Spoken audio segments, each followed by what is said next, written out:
Thank you, Jeremiah. It's unfortunate that we are meeting here under these circumstances, when these new premises are invaded by usurpers of power, those who pretend to be representing the people. But we, as you can see, are here with the Honorable Martha Karua, Stephen Kalonzo Musyoka, Eugene Wamalwa, and other members of azimio. We've come to the headquarters of one of our sister parties to show solidarity with members of the Jubilee Party, led by the former President, Honorable Uhuru Muigai Kenyatta. We have a statement that we want to communicate to the people of Kenya. And I'm going to go ahead and read this statement. We are here to make some quick but extremely important pronouncements on the state of the country, the ongoing actions by the Kenya Kwanza administration, and our plans as Azimio la Umoja One Kenya Coalition Party. First, we want to ask the people of Kenya to wake up. Wake up to the fact that the country is in serious trouble, and there is no reason whatsoever for anyone to imagine that things will get better. Kenyans need to wake up to this sad state of affairs. Everything we ever fought for and won is threatened. Kenya Kwanza administration has launched an all-out assault on our hard-won multi-party democracy. There's an all-out push by the Kenya Kwanza regime to kill other parties, buy and co-opt members of parliament into its ranks, and intimidate and bully all those that resist the administration's illegal, unconstitutional, and anti-democratic maneuvers. We have never seen this kind of spirited and swift assault on our democracy since the return of multi-partyism in 1992. To add insult to injury, the assault on our democracy is being financed by taxpayers' money at a time Kenyans need those monies for life and death matters like hunger and education. Kenyans must wake up to this reality. You have noted the continued deterioration of the living conditions of the people of Kenya. At no time in our recent history have our people lived through so much hunger, desperation, frustration, and anger, while the government focuses on politics of survival and revenge. Drought and famine are ravaging people and livestock across the country. Even our treasured wildlife are dying in their hundreds. The prices of goods are at an all-time high. People are crying for basics like water, food, and medicine. Pastoralists are asking for hay. They want their dying livestock to be purchased by the government so that they don't lose everything to drought. But Kenya Kwanza is neither listening nor getting it. More importantly, children are dropping out of school or failing to take up places in Form 1 because of school fees. We know no time in our recent history when there have been so many reports of qualified candidates appealing for help with fees or failing to take up their places in Form 1. By the regime's own admission, up to 30% of pupils have failed to take up their places in Form 1. That is a monumental failure of the government. That is a monumental national shame. Yet the monies that went into subsidizing secondary education and the cost of basic commodities were withdrawn by the Kenya Kwanza regime and are being channeled at buying political support and killing democracy in the country. It has never happened to this country in recent years. The rule of law and constitutionalism are under serious threat. We have seen the military being deployed in the north without the authority of parliament as prescribed in our constitution. Our constitution is clear that nobody can deploy the military without the express authority of parliament. That deployment, taken together with the crackdown on real and imaginary enemies of the regime, including former officials of the Jubilee government, like Dr. Fred Matiang'i, should be of concern to every Kenyan. We are courting disaster. We are feeding a monster from which, in due course, no one will be safe, not even those currently cheering it. We are witnessing an extremely dangerous trend where investigators and prosecutors have merged in our country. When investigators and prosecutors merge, Kenyans should be very afraid because there can never be justice under such circumstances. We are calling out the Director of Public Prosecutions. Mr. Nurdin Haji's conduct is unbecoming. He has become a huge threat to justice, the rule of law, accountability and good governance in the country. Haji must shape up or be shipped out. We have noted that despite our counsel, the Kenya Kwanza regime is hell-bent on proceeding to unilaterally and single-handedly reconstitute the Independent Electoral and Boundaries Commission. This comes against the backdrop of the earlier illegal forcing out of 4 commissioners who disagreed with Mr. Fuller Chebukati over the presidential election results. A biased and partisan IEBC is being put in place. Kenyans know what such a commission has done to this country before. Once again, we are courting disaster. Kenyans, wake up. As a party, we remain unbowed. We refuse to be intimidated.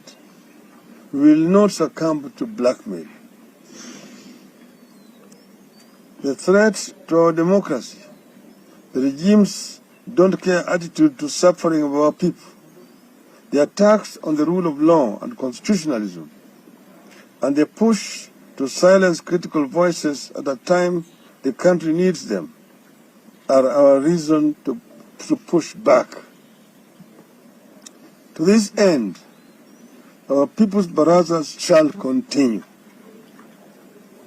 We confirm that we will hold Baraza in Kisii tomorrow. We will have a People's Baraza in Kisumu the next day, on Saturday. Then we will proceed to Mombasa for the same on Sunday, 26th of February, 2023. In between, we will hold interdenominational prayers at the Jivanji Gardens on Wednesday, 22nd February 2023.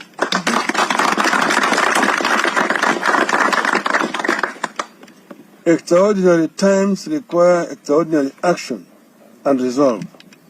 We live in those times and we are prepared to act accordingly. End of statement.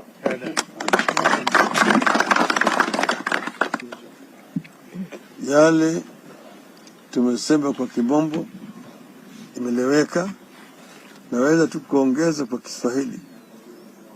ati sisi kama wanaazimio tumehuzunishwa sana na hatua ambayo ilichukuliwa na wale wengine ambao walikuwa wanajifanya kama majangili kuja kuvamia kikao kikuu cha chama cha Jubilee hapa, eti wanaidhini.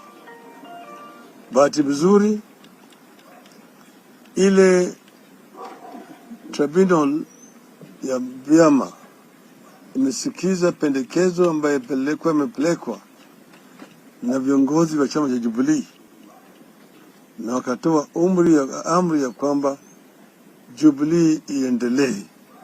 Na kwa hivyo tumekuja hapa, tumesindikisha katibu mkuu wa chama cha Jubilee Mheshimiwa Jeremiah Kioni.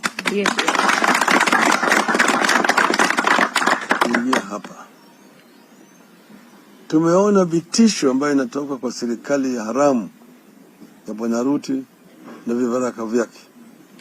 Wanajaribu kurudisha nchi hii chini ya utawala ya chama kimoja.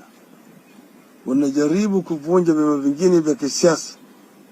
Tumeona wabunge ambao walichaguliwa na wananchi ndani ya vyama ambazo ziko chini ya muungano ya Azimio wakipelekwa kwa mnada kule Ikulu. Wengine wanasema ati wanaenda kule kutafuta maendeleo. Hakuna maendeleo Ikulu. Wale wanaenda kushauri tumbo yao. Tunajua kwamba kila mmoja akienda kule anapewa shilingi milioni 5. Hiyo milioni 5 akichukua atapeleki kwa watu wake. Hiyo ni kwa yake ya kibinafsi. Tumemwambia Bwana Ruto, wewe ni mwanafunzi wa Nyayo na baba yako alijaribu na hakuweza. Hata wewe mwenyewe utajaribu na hutaweza.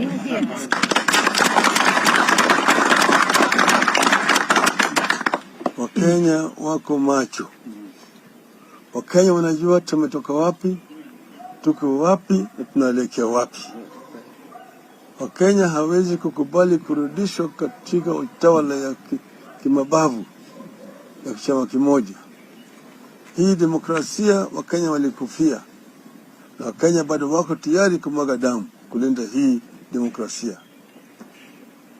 Tumesema wametumia jeshi kule kaskazini mwa nchi yetu bila idhini ya bunge, na hiyo vile vile inakeuka katiba letu. Manake jeshi hawezi kupelekwa mahali popote bila bunge kutoa idhini. Wewe unaanza kufanya mambo ya kivyako. Tumeona Wakenya wengi wana shida mingi. Kwa upande ya kiuchumi hali ni mbaya zaidi kwa Wakenya. Kuna watoto wengi ambao walifuzu kwenda kwa shule lakini hawana karo ya shule. Wengi watoto wako nyumbani. Wengine wanalala njaa, hakuna chakula. Wengine hawezi kupata matibabu. Wengine wanataka matibabu, dawa yenyewe ndio hakuna. Uliona wafugaji wako na shida mingi zaidi kwa mfugo zao. Mfugo zinakufa.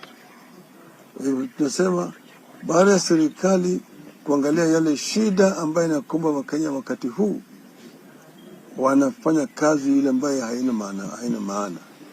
Kazi ambayo haina maana hata kidogo. Tumeona vile vile wanataka kuunda tume ya uchaguzi kivyao. Wanataka kuweka tume ya uchaguzi ambayo itakuwa inafanya kazi yao vile Chebukati na wenzake walifanya.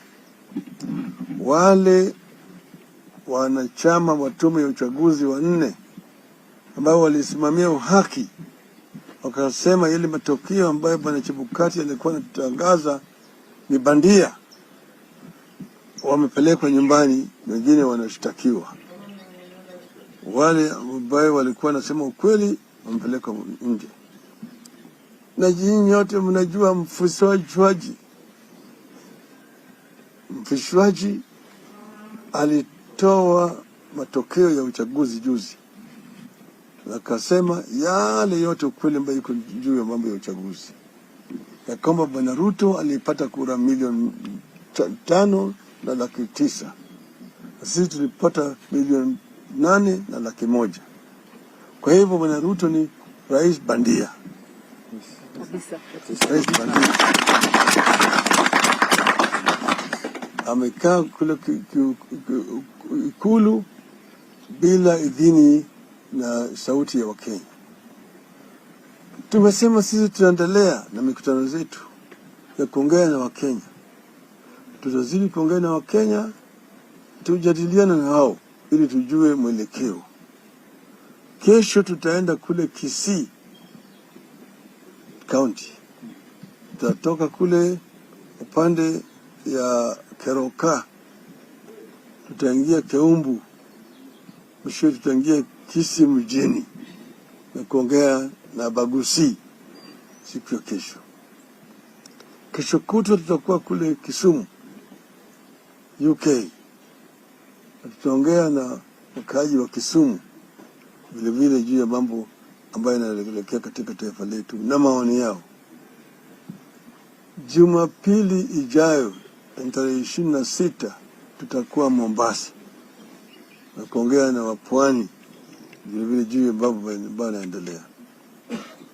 Lakini siku ya Jumatano ijayo tutakwenda hapa Nairobi katika ile uwanja wa Jivanji hapo Nairobi kwenda kuomba. Tutakuwa na maombi na Wakenya wote siku hiyo. Juzi nimeona siku ile ya wapenzi, Bwana Ruto alipeleka watu kule Nyayo Stadium kuomba. Sasa sisi tunasema tutakwenda kuomba kwa Wakenya juu ya mambo ya shida ambayo inakumba nchi yetu wakati huu, na vile vile kuomba Mungu atuongoze kwa mwelekeo ili Kenya iweze kutoka katika hali hii, tuende kuvuka, tuingia hali nyingine ambayo tutapata afueni. Ndio sababu ya maombi ya siku hiyo ya Jumatano. Siku hiyo ya Jumatano hii ni tofauti na yale maombi ambayo walifanya kule Nyayo Stadium. Sisi tunauliza wafuasi wetu wote wa Kenya siku hiyo wafike kule. Itakuwa ni maombi ya madhehebu zote na dini zote, interdenomination, Wakristo, Waislamu, Wahindu, wale wa dini ya kienyeji, wote siku hiyo wamealikwa kufika hapo siku hiyo ili tuombe pamoja Kenya iendelee mbele. Asanteni sana. Thank you.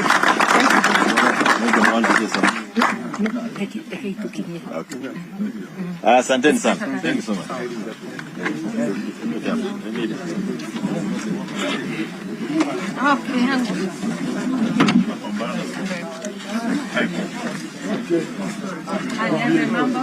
Okay.